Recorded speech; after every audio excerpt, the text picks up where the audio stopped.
जिला सदर महकुमा पलाक्ष जिला मुख्य प्राणी चिकित्सा अधिकारी कार्यालय एठारे समस्या लगी रही। एठारे दीर्घ दिन है कर्मचारी बदली होना। सरकार नियम रही 3 वर्ष पर कर्मचारी को बदली हवा कथा, किंतु एठारे कर्मचारी दीर्घ दिन है बदली ना देखा मिली।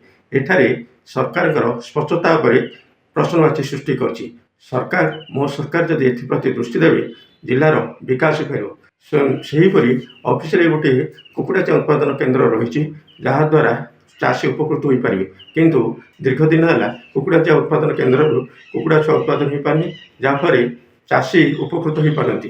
कौन कहे जिला मुख्य प्राणी चिकित्सा अधिकारी कुकुड़ा उत्पादन केन्द्र रही किसी वर्ष है कार्यक्रम हो पाने यहाँ कौन कहे एठार जे कुकुड़ा चा उत्पादन यूनिट टी अच्छी ताहा दीर्घ वर्ष है बंद हो पड़ी। पचारे कहते ना एठारे कर्मचारी अभाव और 3 फेज लाइन दि जाए ना ताहा दिया गले एठारे उत्पादन हो पार। चाषी मान उन्नति जो यूनिट करथिले ताहा वर्तमान कोमारे पड़ी।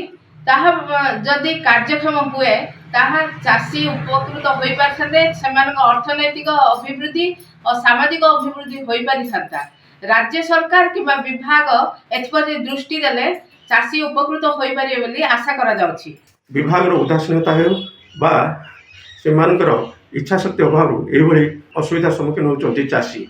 जदि एथिरे कुकुड़ा उत्पादन होता चाषी सामाजिक अर्थनैतिक अभिवृद्धि हो मुख्य सूत्र पहुंची पारि था। गजपति विवेकानंद बेरा रिपोर्टर स्टूडियो।